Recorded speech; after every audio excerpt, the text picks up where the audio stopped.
Apa yang kita kerjakan adalah kerjakan untuk Tuhan. Meskipun kita hanya jadi majelis gereja, meskipun kita hanya jadi penyapu, tukang sapu baik Allah ini yang gajinya tidak memadai, tidak seperti yang lain-lain, tapi itu yang Tuhan jatahkan, itu yang Tuhan berikan kepada kita.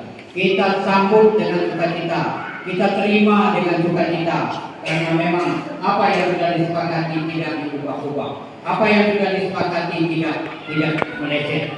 Ini Bapak Ibu saudara-saudara, ada orang yang lupa katanya diubah mahal, tapi udah diberi.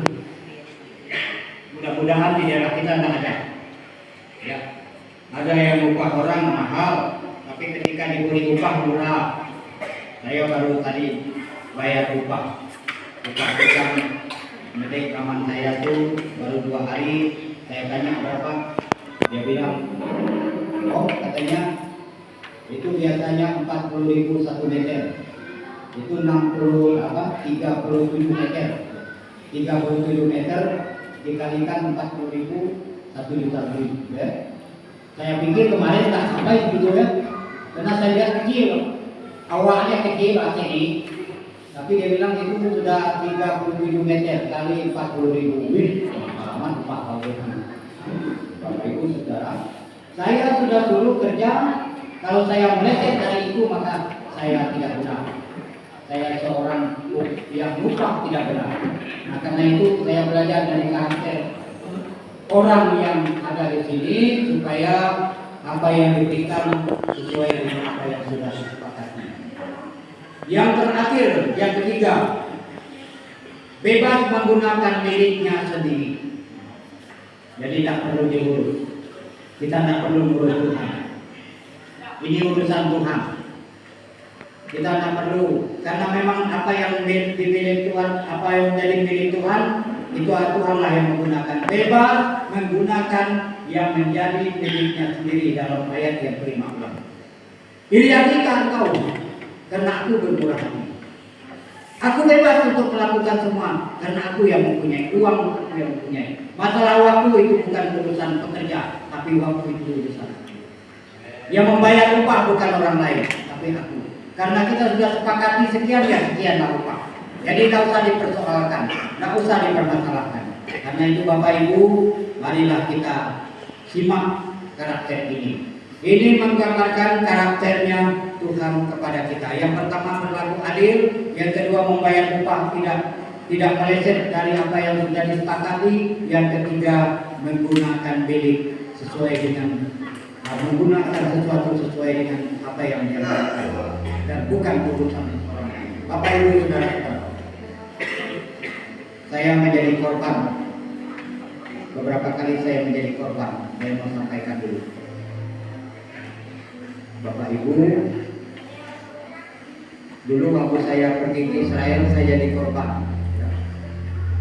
Tuh kalau baru berhenti dari Kelansam mengajar di sekolah DCT Kelansam lalu dikirim ke Israel. Kami yang sudah lama melayani dan Pak Surat itu tidak dikirim.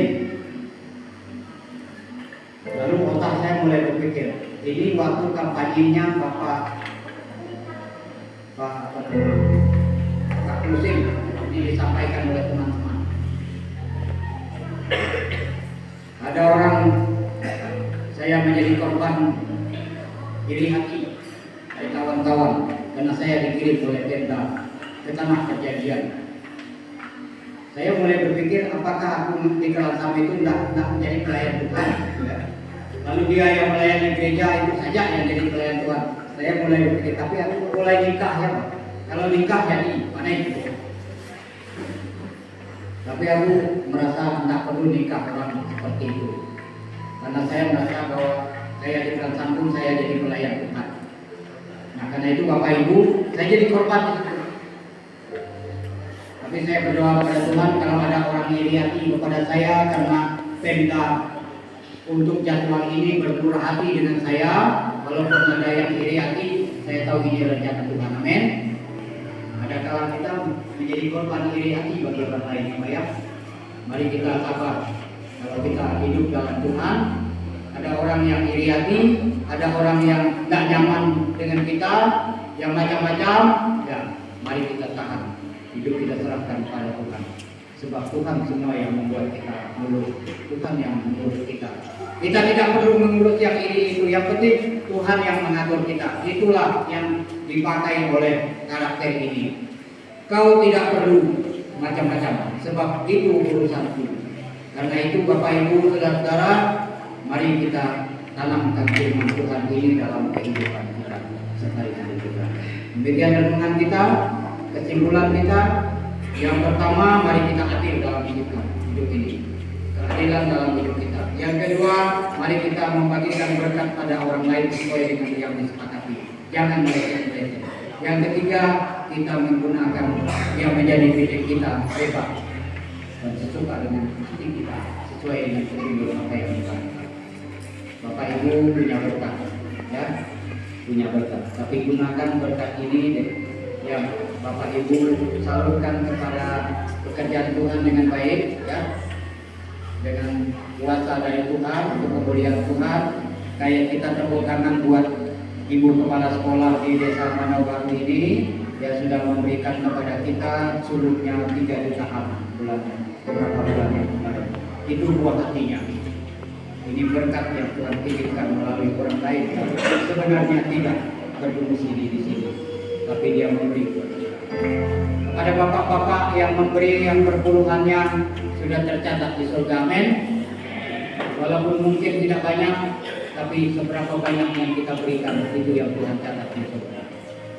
Kepada Bapak Ibu yang salam tempelnya kepada hamba Tuhan, kepada gembala tidak kepada orang lain, itu sudah tercatat di surga. Berikan untuk kemuliaan Tuhan. Jangan bersumbat. Kepada Bapak Ibu yang diminta sumbangan buat penerimaan kunjungan Tampunang Kapuat, itu adalah sesuka hati menggunakan berkat. Jadi jangan bersungut Bapak Ibu. Kalau kita memberi dengan sukacita dan tidak bersungut, pasti semuanya dari Tuhan dan Tuhan akan membalas. Jangan macam-macam. Apa yang kita berikan untuk Tuhan, untuk kemuliaan Tuhan. Mari kita berdiri.